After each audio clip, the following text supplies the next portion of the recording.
বাংলাদেশ এবং বাংলাদেশের বাইরে যারা এই মুহূর্তে চ্যানেলাই দেখছেন তাদেরকে credit and development forum CDF এর পক্ষ থেকে সাদর আমন্ত্রণ। সিডিএফ বাংলাদেশে ক্ষুদ্র অর্থায়ন প্রদানকারী প্রতিষ্ঠানসমূহের একটি অ্যাসোসিয়েশন। ক্ষুদ্র অর্থায়ন সংস্থাসমূহের জনবলের দক্ষতা উন্নয়ন, সেক্টরের পক্ষে লবিং অ্যান্ড অ্যাডভোকেসি, গবেষণা পরিচালনা, তথ্য বিনিময় এবং সংগ্রহ, সদস্যদের জন্য তহবিলের সংস্থান ইত্যাদি কারণে 1992 সালে সিডিএফ প্রতিষ্ঠা লাভ করে।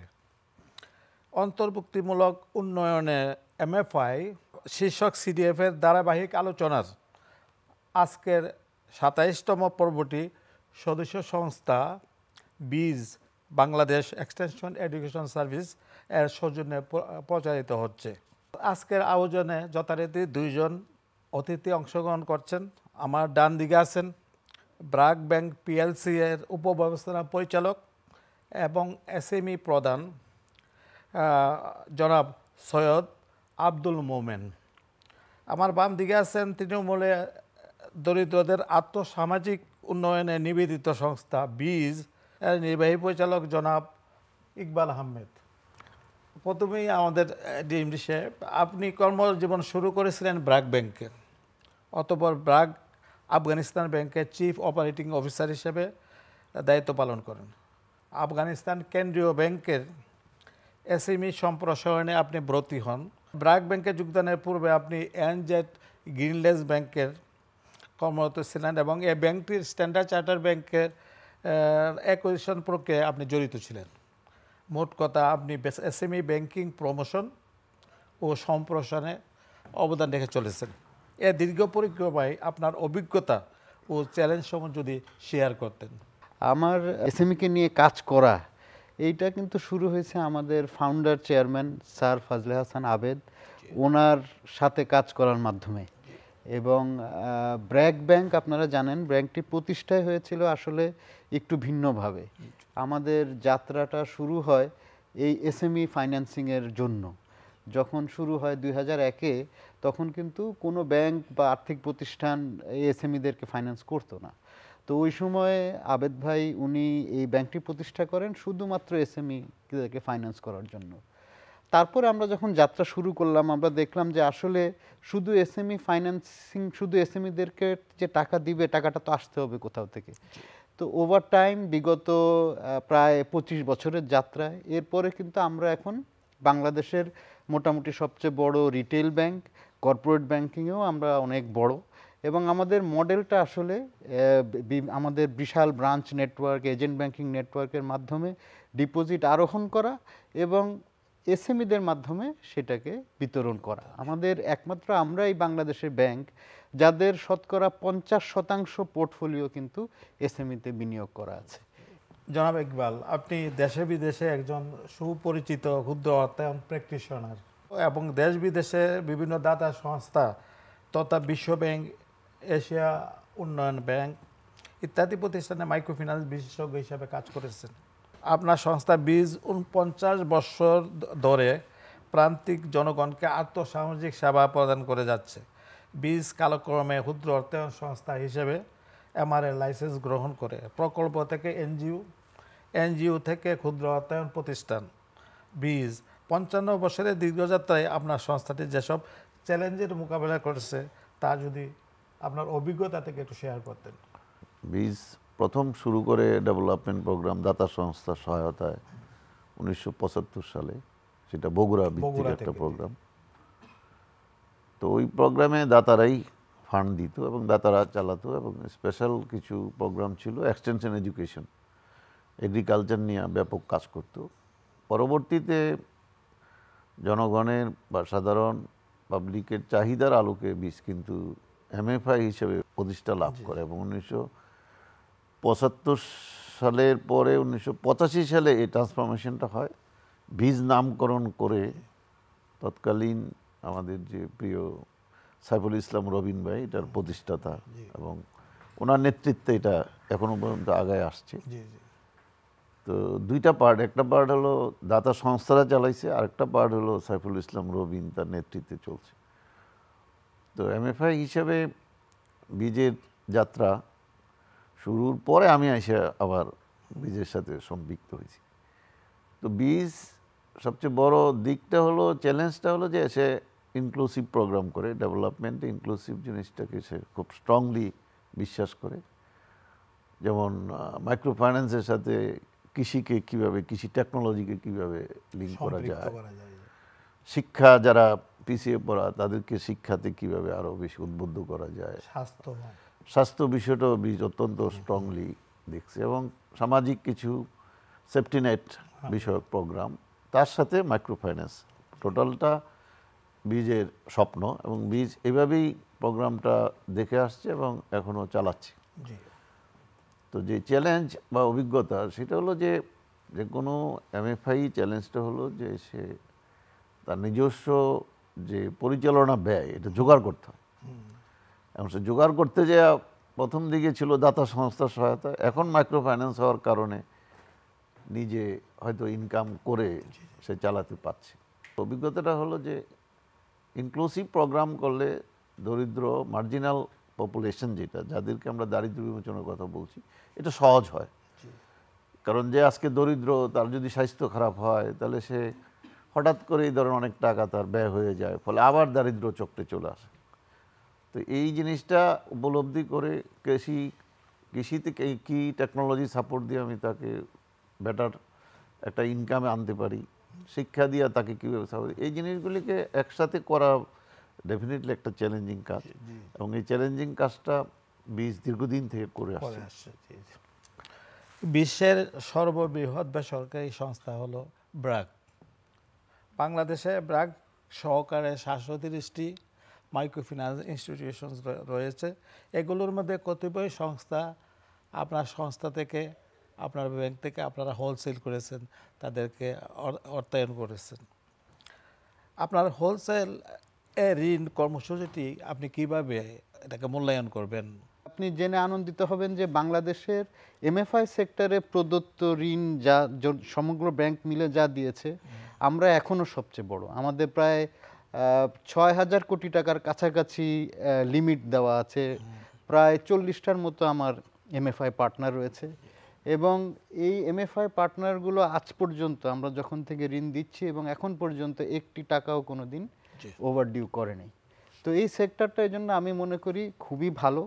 এবং আমাদের পরিচালনা পর্ষদ বা আমাদের বোর্ড আমাদেরকে আজ থেকে 5 বছর আগে আরেকটা দিক উন্মোচন করেন এমএফআই সেক্টরের। ওনারা আমাদেরকে বললেন যে আপনারা বড়দেরকে দেন, বড়দের কিন্তু সবাই দিতে চায়, কিন্তু ছোটদেরকে কেউ দেয় না। আপনারা রিজনাল ছোট বা মাঝারি টাইপের যে সাইজের যে এমএফআইগুলো আছেন ওগুলোর দিকে একটু ফোকাস করেন।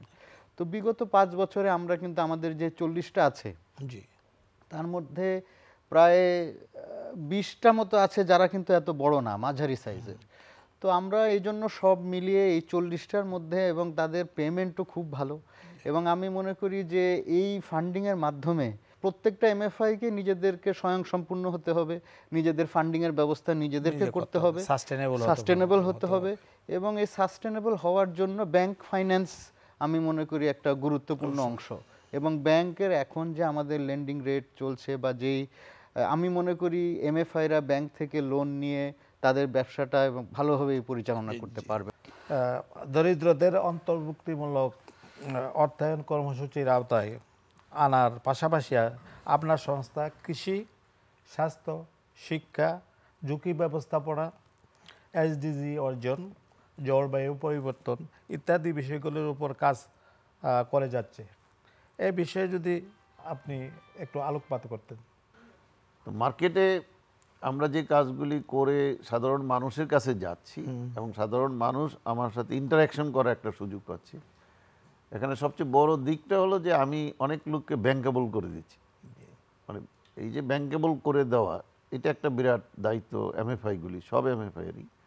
এবং তারা আস্তে আস্তে স্কেল আপ হয়, স্কেল আপ হলে তারা তো আলটিমেটলি ব্যাংকে যায়, এবং যে ফাইন্যান্সিয়াল লিটারেসিটা যেটা, সেটাও সে গ্রহণ করতে পারে আমার মাধ্যমে, যেটা ব্যাংক করে না। ব্যাংক তো ডাইরেক্ট ক্লায়েন্ট ডিল করে, আর আমি তো তাকে ফাইন্যান্সিয়াল লিটারেসি দিচ্ছি, তার অন্য ক্যাপাসিটি বিল্ডিং দিচ্ছি, তাকে আরও মানে ডিসিপ্লিন করতেছি, তার ক্যাপিটাল ফরমেশন আমি কাজ করে দিচ্ছি, পাশাপাশি তার স্বাস্থ্য, শিক্ষা এগুলি নিয়ে চিন্তা করছি এবং তাকে কিভাবে ভালো রাখা যায় এবং সে কিভাবে সক্ষমতা আরও বেশি অর্জন করতে পারে, দক্ষতা অর্জন করতে পারে।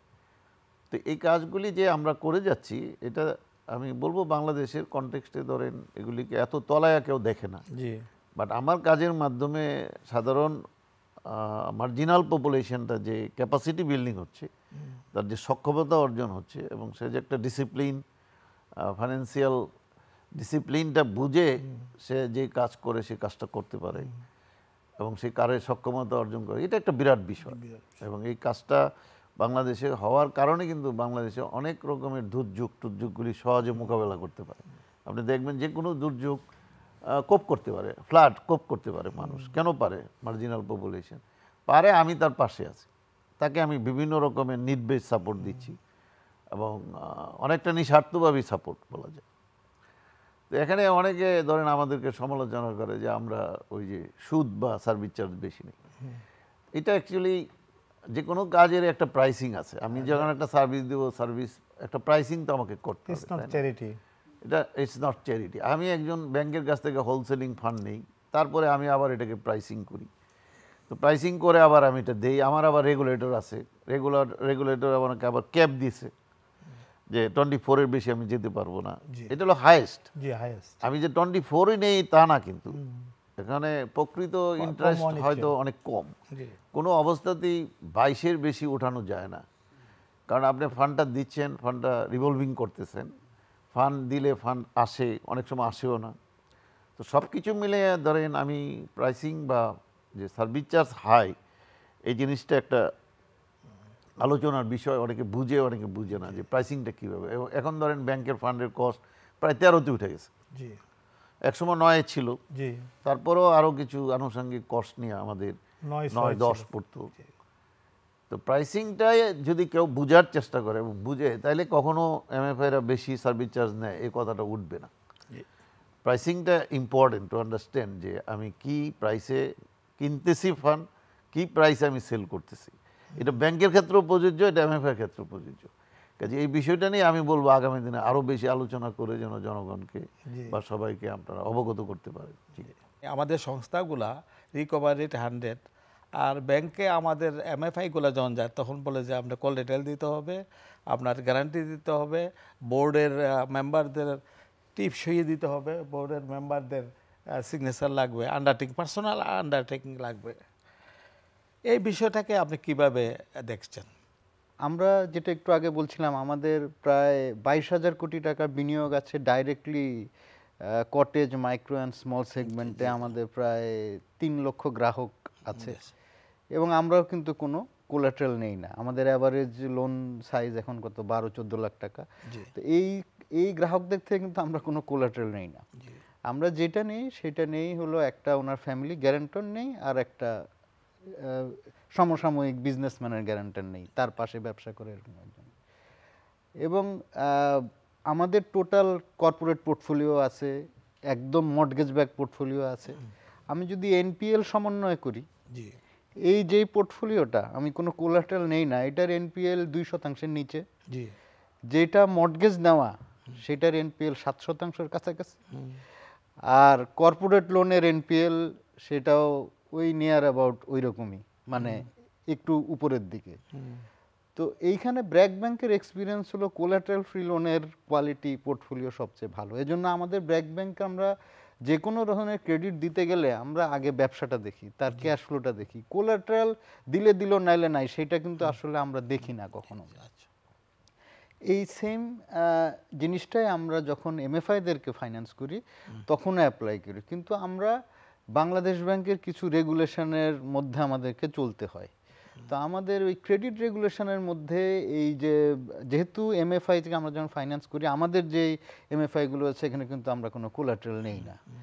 আমরা কিছুদের ক্ষেত্রে, ছোটদের ক্ষেত্রে হয়তো সামান্য কিছু এফডিআর নেই। আর যেটা আপনি বললেন যে পরিচালনা পর্ষদের যে গ্যারান্টি, ওইটা কিন্তু আমরা বেস্ট এফোর্ট বেসিসে নেই। মানে এটা না দিলে যে টাকা দিব না তা না। হ্যাঁ, এখন আবার এটা নতুন আসছে, এটাও বাংলাদেশ ব্যাংকের পলিসি আকারে আসছে, পলিসির আন্ডারে, যেহেতু আমাদের রেগুলেটর বাংলাদেশ ব্যাংক, আমাদের ওই পলিসি মোতাবেক চলতে হয়। তো কিন্তু আমি মনে করি কি, একটা ক্রেডিট প্রোডাক্টের কোয়ালিটি এটার সাথে মর্টগেজের রিলেশন বা জামানতের রিলেশন নাই। আমাকে ব্যবসাটা দেখা উচিত, যে ব্যবসাটা করছে সে কিরকম, মানুষটা কিরকম, সেগুলো দেখা উচিত। এবং সেগুলোর উপরেই কিন্তু আমি দেখে ব্র্যাক ব্যাংক আজকে যা ক্রেডিট দেয় এই দুইটা জিনিসই দেখি। ট্র্যাক রেকর্ড, মানুষটা কেমন, মানুষ ওই লোকটার ক্রেডিট কিরকম মার্কেটে, এই জিনিসটাই দেখি, মানে আমরা দেখি এবং সেটা আমাদের এক্সপেরিয়েন্স। অন্যান্য ব্যাংকগুলো বিশেষ করে প্রাইভেট ব্যাংক আপনাদের কাছ থেকে শেখার অনেক কিছু আছে। তারা এই বিষয়ে আমরা উদ্যোগ নিলে আমরা খুশি হব, কারণ গ্যারান্টি বা কোলাটেরাল কখনো ঋণ আদায়ে তেমন কন্ট্রিবিউট করে না। আমি মনে করি তেমন কোনো কন্ট্রিবিউশনই রাখে না। আমি একটু ক্রসে বলবো যে, তো এখানে যদি ব্র্যাক ব্যাংক এই সেক্টরটা যেহেতু বোঝাটা ওনাদের জন্য সহজ এবং একটা হিউজ ডিমান্ড আছে, আপনারা যেটা এসএমই বললেন বা মাইক্রো লেভেলে, তো তা আপনারা পায়োনিয়ার যদি হন এবং আরও যদি মানে স্বতঃস্ফূর্ত ইনিশিয়েটিভ নিয়ে কাজ করেন, তাহলে তো আমাদের এমএফআইগুলি আরও কমফোর্টেবলি ফান্ড পাইতে পারে, হ্যাঁ, ডিসেমিনেট করতে পারে আইডিয়াটা। কারণ আপনারা তো আন্ডারস্ট্যান্ড করেন যে এনজিও সেক্টর কীভাবে কাজ করে, এবং আপনি যেটা বললেন যে আমাদের ফেইলিউর নাই, যেটা ব্যাংকের জন্য সবচেয়ে বড় থ্রেট, যে রিকভারি। তো আমাদের এতগুলি এমএফআইকে যদি আপনারা সাপোর্টে আসেন একটা মানে স্বতঃস্ফূর্ত উদ্যোগ নিয়ে, তাহলে তো এই দেশের ধরেন এই ফান্ডিং চাহিদাটা জন্য আমরা যেটা ক্রাইসিস হচ্ছে, এই ক্রাইসিসটা আপনার হয়তো অনেকটাই ওভারকাম করা যাবে। ক্ষুদ্র অর্থের থেকে ক্ষুদ্র উদ্যোগে রূপান্তরের ফলে কর্মসংস্থান সৃষ্টি হচ্ছে, জিডিপিতে ভূমিকা রাখছে, এবং বর্তমানে এক্ষেত্রে প্রায় 3 লক্ষ লোকের কর্মসংস্থান হয়েছে। দেশের প্রথম এসএমই ব্যাংক হিসেবে এসএমই উন্নয়ন ক্ষুদ্র অর্থায়ন প্রতিষ্ঠানের জন্য ব্র্যাক ব্যাংক কি আলাদা কোনো কর্মসূচি গ্রহণ করতে পারে বা করা উচিত? বিগত 25 বছরে আমরা অনেক নতুন পরিবর্তন নিয়ে এসেছি আমাদের লেন্ডিং প্রক্রিয়া। তার মধ্যে আমি একটা জিনিস যেটা হাইলাইট করতে চাই সেটা হলো ডিজিটাইজেশন। আমাদের এবং মাইক্রো ফাইন্যান্সের মধ্যে মেইন জিনিসটা কি, আমাদের সময় অনেক একটু বেশি লাগে, মাইক্রো ফাইন্যান্স কিন্তু অনেক দ্রুত লোন দিয়ে দিতে পারে। ডোর স্টেপে গিয়ে আমরা দিই, কিন্তু মাইক্রো ফাইন্যান্স 3 দিনে দেয়, আমাদের দিতে তখন 15-20 দিন লেগে যায় বিভিন্ন ডকুমেন্ট নিয়ে। তো এইটা আমরা মানে অনুধাবন করি আজ থেকে প্রায় 5-6 বছর আগে। তখন থেকে আমরা চেষ্টা করি যে কিভাবে আমরা এই টাইমিংটা, এই লোন দেওয়ার সময়টা আমরা কমিয়ে আনতে পারি। এবং সেই সুবাদে আমাদের জেনে আনন্দিত হবেন, আমাদের টোটাল এই যে স্মল বিজনেস লোন, যেটা কটেজ, মাইক্রো অ্যান্ড স্মল, এটা কিন্তু পুরাটাই ডিজিটাইজড। আমাদের প্রায় 3000 কর্মী বাহিনী, তাদের সবাইকে ট্যাব দেওয়া আছে। যারা ক্রেডিট অ্যাপ্রুভ করে, আমাদের ক্রেডিট অ্যাপ্রুভাল কিন্তু কোনো হেড অফিসে আসে না এই লোনগুলোর। প্রত্যেকটা অংশে প্রায় 250 ভাগে পুরো দেশটা ভাগ করা, 250 জন ক্রেডিট অফিসার সারা বাংলাদেশে ছড়িয়ে আছে, তাদের কাছেও ট্যাব আছে। তো একটা যে কোনো প্রপোজাল আসে, ওই ট্যাবের মাধ্যমে ডিজিটালি লোনটা ক্রেডিটের কাছে যায়, ডিজিটালি উনি দেখে অ্যাপ্রুভ করে এবং ডিজিটালি ডিসবার্স হয়ে যায়। তো আমরা যেটা একটু আমাদের 20-25 দিন লাগতো আগে একটা সেমি লোন দিতে, সেটা আমরা এখন নামিয়ে নিয়ে এসেছি প্রায় 5 দিন। কিন্তু আমাদের টার্গেট আছে আমরা কবে আসলে 1 ঘন্টার মধ্যে দিতে পারি, সেটা আমাদের রিয়েল টাইমে অ্যাপ্রুভাল নিয়ে আমরা যেন দিতে পারি। শুধু দর্শক, এখন চলুন বীজের কার্যক্রমের উপর একটি ভিডিও চিত্র দেখে আসি।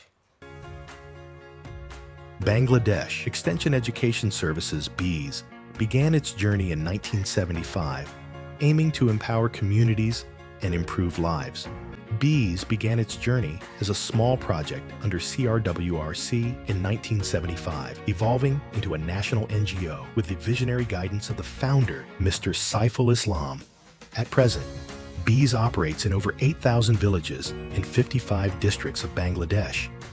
With its 24 zonal, 52 subzonal, and around 318 branch offices all over the country, BEES operates through 5 core programs, the capital support of its microfinance program, and 4 development initiatives: agriculture, health, education, and social safety net.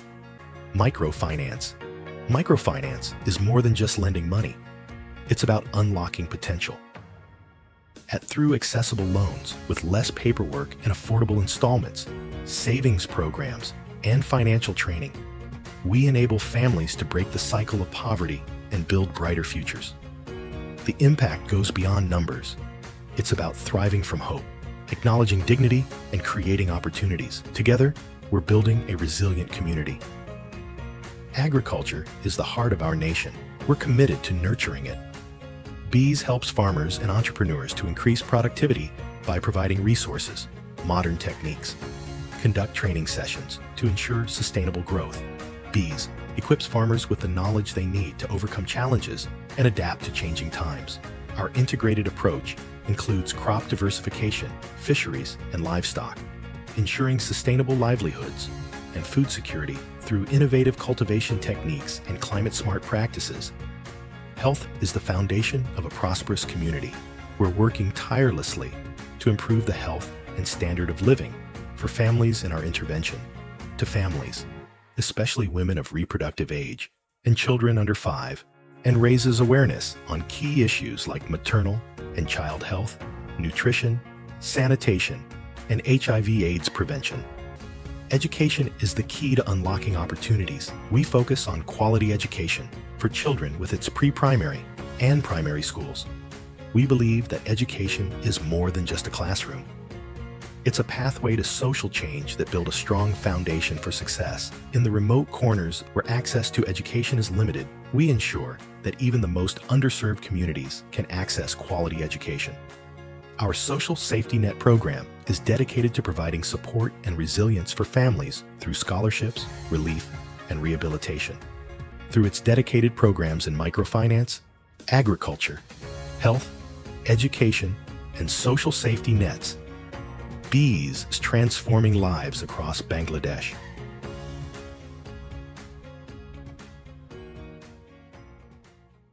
বীজ তথা ক্ষুদ্র উদ্যোগ প্রতিষ্ঠান সমূহকে টেকসইভাবে দারিদ্র্য বিমোচনের লক্ষ্যে প্রান্ত জন যারা আছেন ডিসঅ্যাডভান্টেজ পিপল আরও কী কী সেবা প্রদান করা প্রয়োজন বলে আপনি মনে করেন? মানে আমরা যাদেরকে সেবা দেই তাদের কি কি ধরনের চাহিদা আছে, তবে সবচেয়ে বেশি আমি বলবো যে স্বাস্থ্য সেবা যেটা, ওয়াটার অ্যান্ড স্যানিটেশন এবং ক্লাইমেট চেঞ্জের কথা বলছেন, এই জায়গাগুলিতে আরও বেশি ইন্টেন্সিভলি কাজ করা উচিত। কারণ আমি যাকে ফাইন্যান্সিয়াল সেবা দিচ্ছি সে অনেক সময় তার স্বাস্থ্যগত কারণে তার যে ফাইন্যান্সিয়াল ক্যাপাসিটিটা লস করে।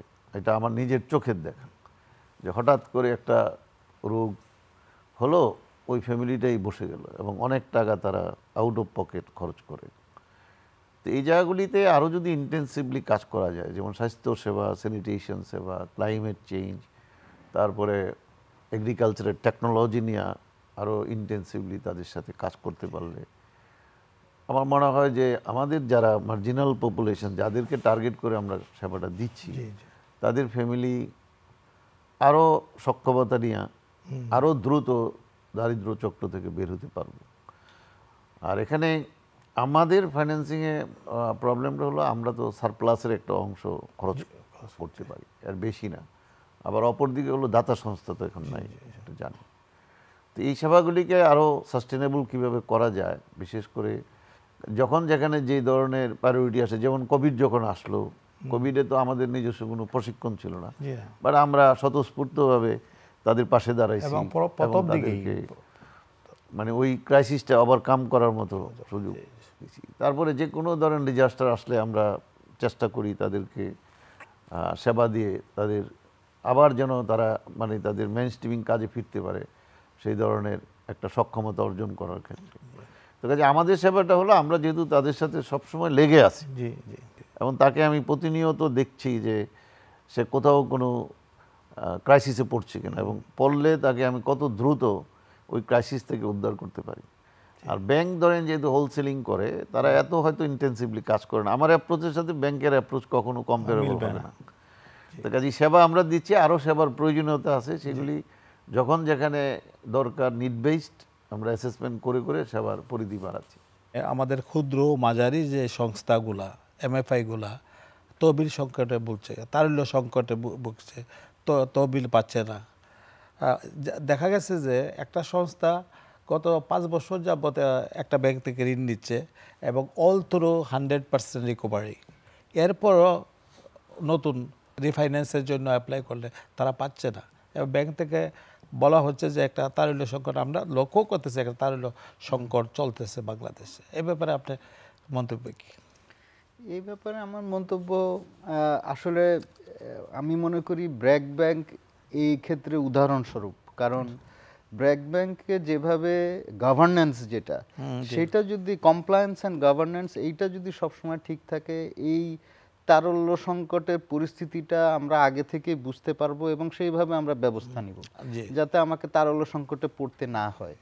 তো আমরা এই জন্য জেনে আনন্দিত হবেন যে আমরা কিন্তু বিশ্বের নামকরা দুটি রেটিং প্রতিষ্ঠান মুডিজ এবং S&P তারা কিন্তু আমাদেরকে হাইয়েস্ট রেটিং দিয়েছে, এবং আমাদের কমপ্লায়েন্স অ্যান্ড গভর্নেন্সের কারণেই আমি বলতে পারি যে আমাদের ব্যাংকে কোনো তারল্য সংকট নেই, এবং আমাদের যারা MFI পার্টনার রয়েছে তাদের যখন টাকা লাগছে তখনই আমাদের কাছে নিচ্ছে।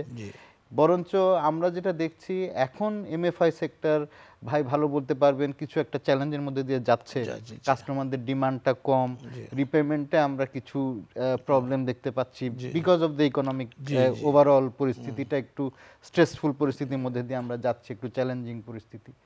তো এখন ওনারা টাকা নিচ্ছেন না, আমাদের কাছে টাকা আছে আমরা নিয়ে বসে আছি, কিন্তু ওনারা এখন যেহেতু ফিল্ডের ডিমান্ড কম এখন একটু স্লো যাচ্ছেন। আশা করি এই ক্রপ সাইকেলটা যখন শেষ হবে তখন মনে হয় আবার ডিমান্ড বাড়বে এবং তখন আমরা আবার ওনাদের পাশে সাপোর্ট দিয়ে থাকতে পারবো, সেই আশা করি। সৈয়দ আব্দুল মোমেন এবং জনাব ইকবাল আহমেদ, মূল্যবান সময় এবং আলোচনার জন্য আপনাদের নিরন্তর কৃতজ্ঞতা ও ধন্যবাদ জানাচ্ছি। সুধী দর্শক, আজ বিদায় নিচ্ছি। MFI এর কার্যক্রম ও অর্থনীতিতে তাদের অবদানের খানিকটা ধারণা আজকের অনুষ্ঠানের মাধ্যমে আপনাদের সাথে আমরা শেয়ার করার চেষ্টা করেছি। আশা করি আপনারা আলোচনাটি উপভোগ করেছেন। আবারও দেখা হবে আরও কিছু কথা নিয়ে অন্য একটি প্রতিষ্ঠান বিষয়ে। ততদিন ভালো থাকুন, সুস্থ থাকুন।